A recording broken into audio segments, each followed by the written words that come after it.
But first, a Hardin County woman accused of causing a wreck and killing a pregnant woman and her sister has bonded out of jail. You want to make sure you're staying on that treated material that TxDOT has laid out. You don't want to travel in the tracks of the car in front of you because that part of the highway is more slippery. Were you on the run in Indiana? No, and there's nothing that I would like to say. But if I-10 east or west is part of your daily commute, you should try to find another way around. Again, a very tragic day for that 18-wheeler driver. We continue our team coverage with Brittany Rainville. Thanks for the TCU shout out today. I wore my purple. purple. Go Frogs. All of the first responders involved in this rescue say they want no special recognition. Don't wait until you lose your phone to prepare. But the bill was suspended on a technicality. They believe all the money that was stolen has already been spent. Patrick Vaughn has a look at today's soggy forecast. Channel 12. Look, I'm armed, but get your ass away from me.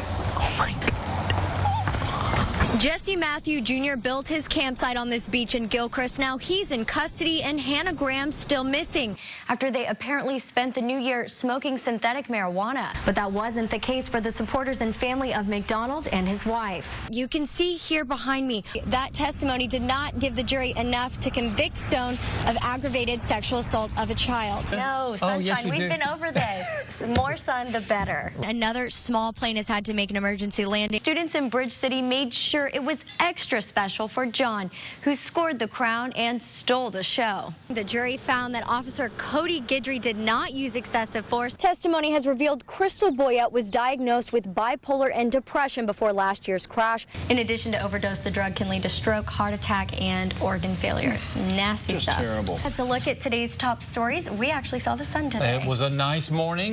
Remember, you have from now until April 5th to enjoy all the fair has to offer. And tomorrow and Saturday, you can enjoy the YMBL Championship Rodeo. We're live from the South Texas State Fair. Brittany Rainville, 12 News HD. Emily and Riley Portier tragically died when a drunk driver crashed into their motorcycle in Orange.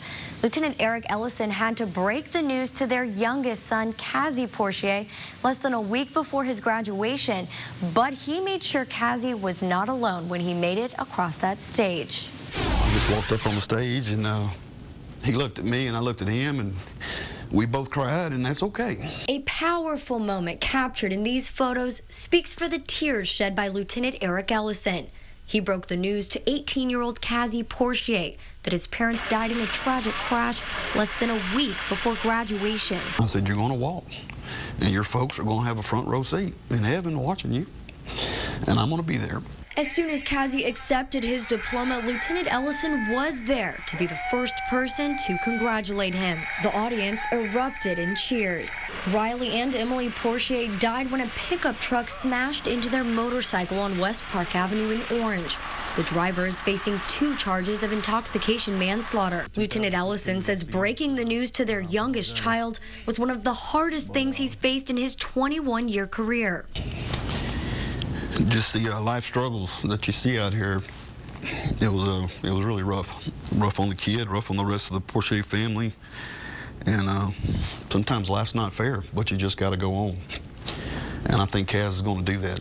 And he says he's proud of the Little Cypress Mauriceville community for helping create a moment he says sums up why life matters. If you didn't have a wet eye, you needed to check your pulse. The Montaigne Center, that was the loudest I've ever heard it. The class of 2015, 245 seniors, including Kaz, on their feet, and the parents and grandparents and friends all there right behind it.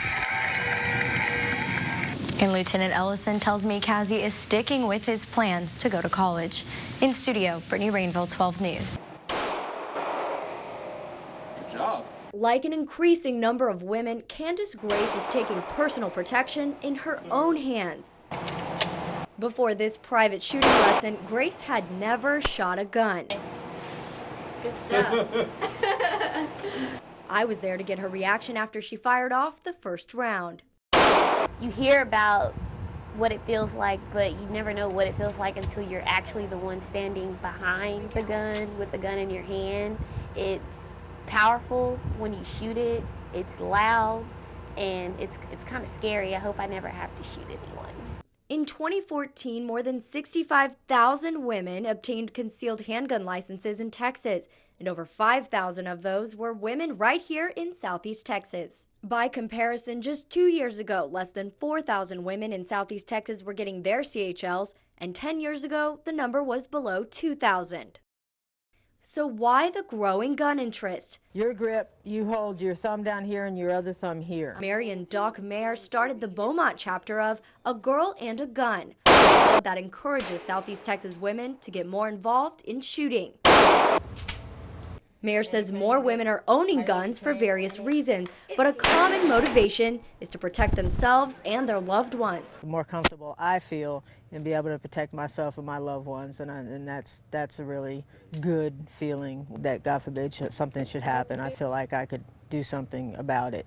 Grace says that's exactly what motivated her. I'm here all on my own. I've conquered Baton Rouge. I've conquered Lake Charles, and I'm here. I just want to feel some protection. I have any family here. I'm a single woman, you know, we're vulnerable to being attacked or whatever. I just want to make sure that I'm protected. She's a good shot. And it's what motivated me to get mine about 4 years ago. Women packing heat are also breaking gun-owning stereotypes. Didn't grow up around guns. No one in my family owns a gun that I know of. All ages, everywhere from 18 to, we have a lady that is 76 years old in the club. So we have ladies that I really would not expect to buy a gun. But whether women are learning to shoot for fun or to face their fears, Mayer says the most important thing for all female shooters to remember is it all starts with being prepared. Safety is our #1 issue. And we teach all levels, brand new shooters to experienced. Everybody helps each other out. That way you can test other guns. The more ladies that are out here, you can test different guns. And so it's a lot of fun. We have a good time. Brittany Rainville, 12 News HD.